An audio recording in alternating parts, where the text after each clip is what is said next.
Kita semua sudah tahu bahwa Alkitab tidak pernah memberikan sebuah janji jika kita ikut Tuhan Yesus, maka kita tidak akan menghadapi badai.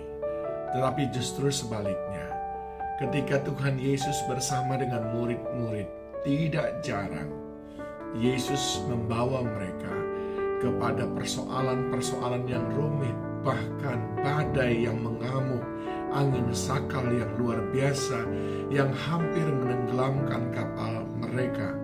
Mereka juga diperhadapkan kepada kelaparan. Mereka juga diperhadapkan kepada persoalan-persoalan yang pelik seperti dimusuhi oleh semua orang, dibenci dan lain sebagainya.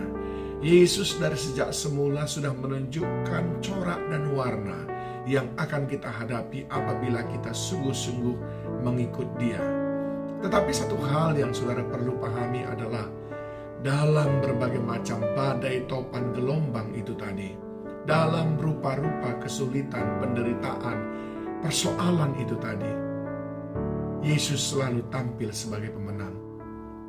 Dan Dia bersama murid-murid selalu datang dengan solusi persoalan. Pemazmur dalam Mazmur 55 pernah mengalami ketertekanan. Saya ingin mengajak saudara untuk belajar dari pemazmur ini. Dari ayat yang keempat dia berkata begini, Mazmur 55, hatiku gelisah, kengerian maut telah menimpa aku. Aku dirundung takut dan gentar, perasaan seram meliputi aku. Pikirku, sekiranya aku diberi sayap seperti merpati, aku akan terbang dan mencari tempat yang tenang. Bahkan aku akan lari jauh-jauh dan bermalam di padang gurun. Selah, aku akan segera mencari tempat perlindungan terhadap angin ribut dan badai. Ya, pemazmur mengalami situasi yang sangat sulit, yaitu Daud sendiri ketika dia betul-betul di dalam masa-masa yang sulit dikejar-kejar oleh Saul. Apa yang dia kehendaki? Dia punya mimpi, sekiranya aku punya sayap. Ini sesuatu yang sangat-sangat menginspirasi kita, saudaraku. Kalaulah saja aku punya sayap, katanya, seperti merpati, aku akan terbang dan mencari tempat yang tenang. Apakah saudara punya sayap itu? Jawabnya iya. Tapi sering sekali kita tidak cakap menggunakannya, bahkan lalai menggunakannya. Saya ingin sampaikan 3 sayap yang ada pada kita, yang Tuhan sudah berikan kepada kita. Yang pertama adalah sayap iman. Nah, dengan iman itu mestinya kita bisa melewati badai. Mengapa?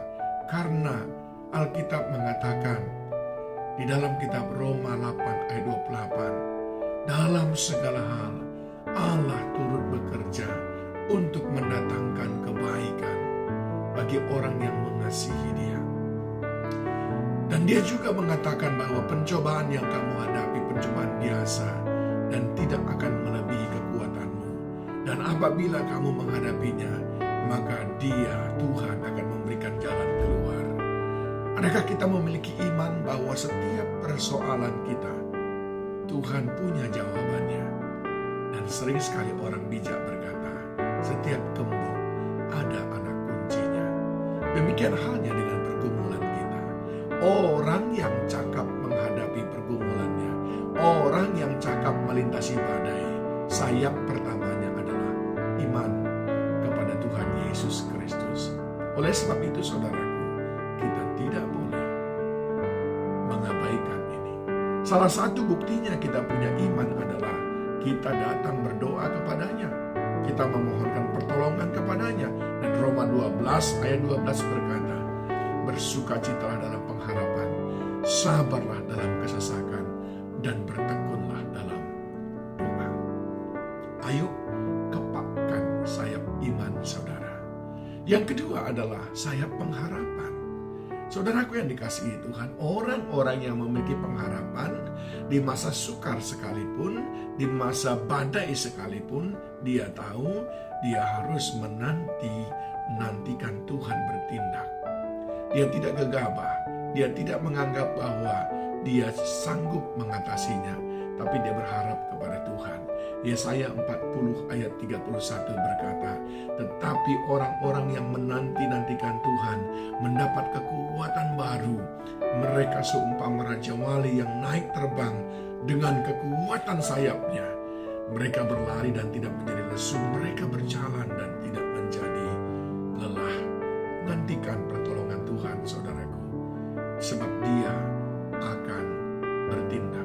Nantikan pertolongannya. Itu berarti kita tetap berharap kepadanya.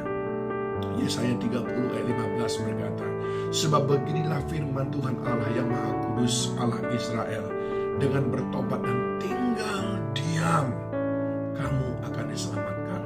Dalam tinggal tenang dan percaya terletak kekuatanmu. Tenang sambil menggelorakan harapan kepada Tuhan.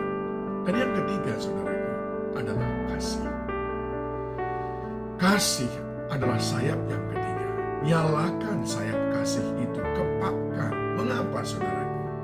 Roma 8 ayat 35 dan 37 menjelaskan kepada kita, siapakah yang dapat memisahkan kita dari kasih Kristus? Penindasan, kesesakan, penganiayaan, kelaparan, ketelanjangan, atau bahaya atau pedang? Tetapi dalam semuanya itu kita lebih daripada orang-orang menang oleh Dia yang telah mengasihi kita. Ingat, kepakkan sayap kasih Kristus itu, engkau ditebus dengan nyawanya, bukti daripada engkau sangat dikasihi olehnya. Apalagi hanya sekedar meredakan badai beban gelombang kehidupan. Ayo, engkau pun punya sayap seperti yang diimpikan oleh pemazmur. Iman, pengharapan, dan kasih. Tuhan Yesus memberkati saudara.